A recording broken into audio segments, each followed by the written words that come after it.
দাবি করছে কি দিচ্ছে আমারে চারিদিকে পাশে পাশে ব্লক করছে আমার এই জায়গায় কেন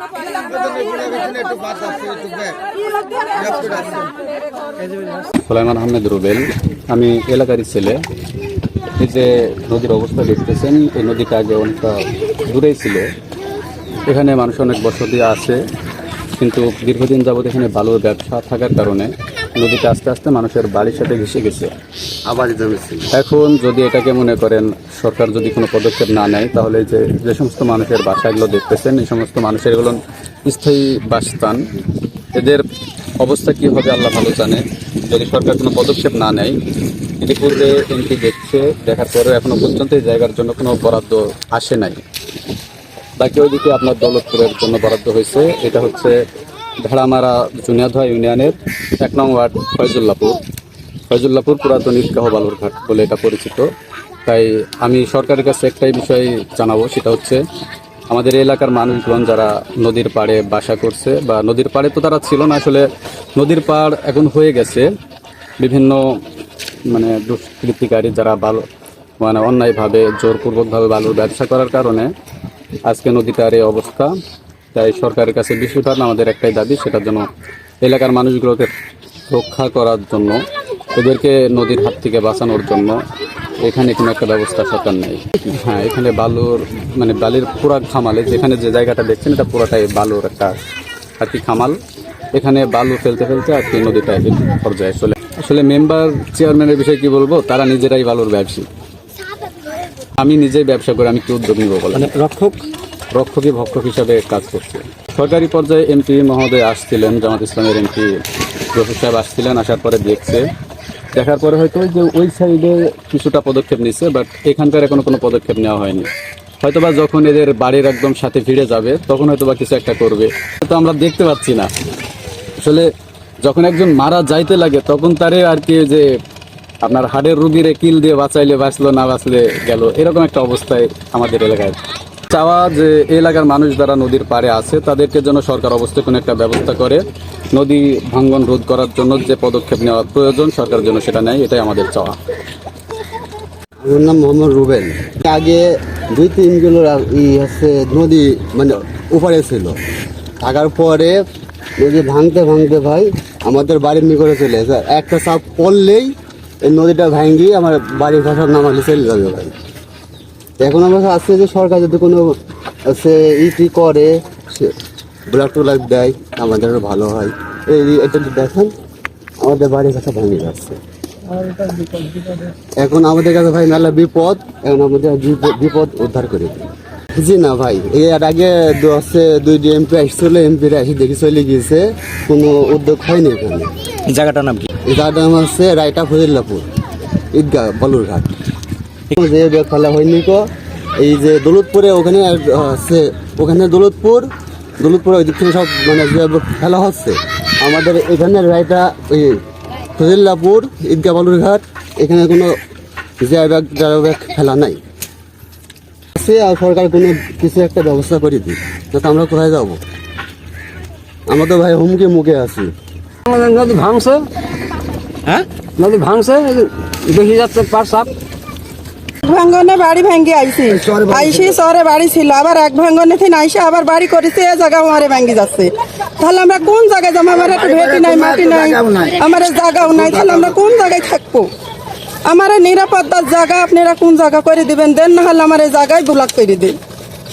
আমরা ব্লক চাচ্ছি, আমরা স্থানীয় জায়গা আমার হচ্ছে না, আমরা স্থানীয় জায়গার লাগে আমরা ব্লক চাচ্ছি। ধরেন বালুর ঘাট চলতে আমার নদীর তরম ছিল না, বালুরে দেখেন যত ঘাট চলিছে চলা অবস্থায় এই গাং ভাঙ্গে রম হয়েছে। দেখেন কার্গজ আসছে, যত ঢেউ লাগছে গাং ভাঙছে, নদীর নামি চলে যাচ্ছে। তাহলে আমরা দেখেন নদীর কোল, আমার বাড়ি, আমার জমি নাই, জায়গা নাই, তাহলে আমরা কোথায় যাব বলেন? আমার কোনো জায়গায় তো আশ্রয় নাই, তাহলে আমার বসত বাড়ি ভাঙ্গি গেলে আমরা কোন জায়গায় যাব? আমার তার কোনো নিস্তার নাই। এখন দেখেন আপনারা এরিয়াকে সরকার যদি ভান্ডি টান্ডি দেয় ব্লক দি, তাহলে আমার নিরাপদ হবি। তাছাড়া আমার দেখছেনই তো কোনো নিরাপদ নাই। শ্বশুরেরা ইয়া করে গেছে, আমার শ্বশুরের বাপেরা বাপ দাদা সব এখানে বসবাস করে গেছে। তারপরে আমার শ্বশুরেরা মরে গেছে, এখন শ্বশুরের ছেলে পেলে এখানে বসবাস করছে। এখানে একাডু ভুই টুই কুচুই আমার শ্বশুরেরাও কিনেনি, এর ছেলেরাও কিনেনি। এখন আমার গাঙ্গের কান্দের বাড়ি সব ভাঙ্গি নামি যাচ্ছে, আমার কোনো জায়গায় ভুই টুই কিনা নাই, আমরা কোনো জায়গায় যাওয়ার জায়গা নাই।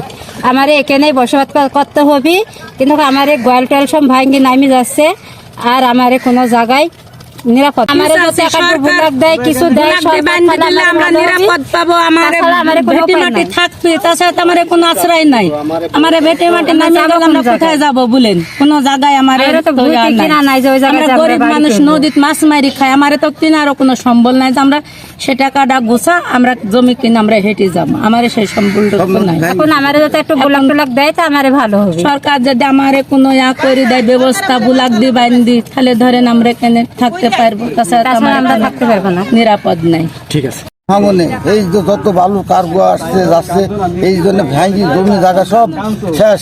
আমাদের আবাদ করি খাওয়ার মতন একদম জায়গা নাই, বাড়িটুকু আছে সেটুকু ভাঙি যাচ্ছে। কিভাবে আমরা চলবো? আপনারা যে ব্যবস্থা হয় ব্লক দিয়ে বাইন্দি, কোন জায়গা কোন পর্যন্ত? এটা আপনার সবগুলো বলে দেন আড়তের কাছ থেকে আপনি এই পর্যন্ত থেকে আমাদের পর্যন্ত এটা বিকেট দিলে আমরা বাঁচতে পারি। এখানে কোনো ব্লক ফ্লাই হয়নি? না কিছু পড়ে ফেলেনি? না কিছু ফেলেনি। এখন আমরা কিছু পাইনি, এই পর্যন্ত এভাবে আছে পানি ধুই নামি চলে যাচ্ছে ঢেউ ঢেউ। করেন আমারে মনে করেন গাং হেলে একদম নিরাপদে চলে আইছি, আমার বাড়ি একদম ইয়ার সাথে চলে আইছে। আমরা এখন দেখেন কি করব, আমরা অসহায় হয়ে গেছি। গরিব মানুষ না পারে একটু জমি কিনতে, না পারে একটু করতে, এখন আমরা কোথায় যাব, কার কাজ যাব? মানে যার মতন কোনো জায়গা নাই, আমরা টাকা পয়সাও নাই যে জমি কিনে আমরা বাড়ি ঘর করি অন্য জায়গায় যাব।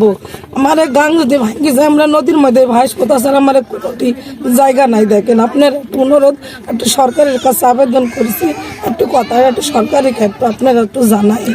দেখেন আমরা খুব পরিবেশ খুব খারাপ আমার বর্তমান, আমার জমি একটু নাই তো, আর গাঙ্গের মধ্যে একদম একটা পাউড়ি দিলে আমার বাড়ি দেন, আমার কোনো নিরাপত্তা নাই। খুব আপনারা একটু আমার একটু সহযোগিতা সরকারি কাছ থেকে একটু করেন, আমার মনে করেন আমার কোনো আছে। নদী ভাঙ্গন আমরা ভাঙ্গা যাচ্ছি, আমাদের বাড়ি একদম নদীর ধারে পড়ে গেছে, আমরা তো একদম অসহায় হয়ে গেছি। আমাদের সরকারও খোঁজ খবর নেয় না, আমাদের কেউই খোঁজ খবর নেয় না। আমরা গরিব মানুষ, আমার এক কাটা ভূমি কেনার মতন পরিস্থিতি না, আমরা পেট দিন মজুরে খাটি খাই, আমার এটাই দিন যায়। আমরা তো কোনো জায়গায় যেতেও পারবো না, ভাঙ্গনে ভাঙ্গি আমার এরকম। ওইদিকে কিন্তু দৌলতপুর ধরে, বুঝতে পারছেন? দৌলতপুর আলা কিন্তু তাদেরটা বাঁধছে, বাট ওই দিককার মানুষ মনে করেন ভেড়ামারা থানা হিসাব করে যে এই মানুষগুলোর আসলে কি অবস্থা আমি বুঝতে পারিনি। এদেরকে কেন কোনো নিরাপত্তা দেওয়া হচ্ছে না? এটা কি আসলে এমপি এদেরকে কি রোহিঙ্গা মনে করছে না কি, আমি মাথায় আসছে না। তাই অবশ্যই এমপি মহাদের কাছে আমার বিশেষ আবদার যে এই পরিবারগুলোর দিকে একটু তাকান। দেখেন চাতক পাখির মতো এরা কিন্তু এই ভেড়ামারা থানার ভোটার, এরা কিন্তু ভেড়ামারা থানার ভোটার। গফুর সাহেবকে কিন্তু এরা ভোট দিয়ে সংসদে পাঠাইছে, কিন্তু তাদের পাশে কি গফুর সাহেব দাঁড়াবে না? ওই সাইডে যাদের অবস্থা ভালো আছে তাদের পাশে দাঁড়াচ্ছে, কিন্তু এই মানুষগুলো কিন্তু সব চরে থেকে ভাইসে আসা মানুষ। তাই সবার কাছে বিশেষ করে যারা ক্ষমতায় আছে তাদের কাছে আমাদের দাবি সকলের পক্ষ থেকে যে এদের একটু যেন অবস্থাটা দেখে এবং সেটার ব্যবস্থা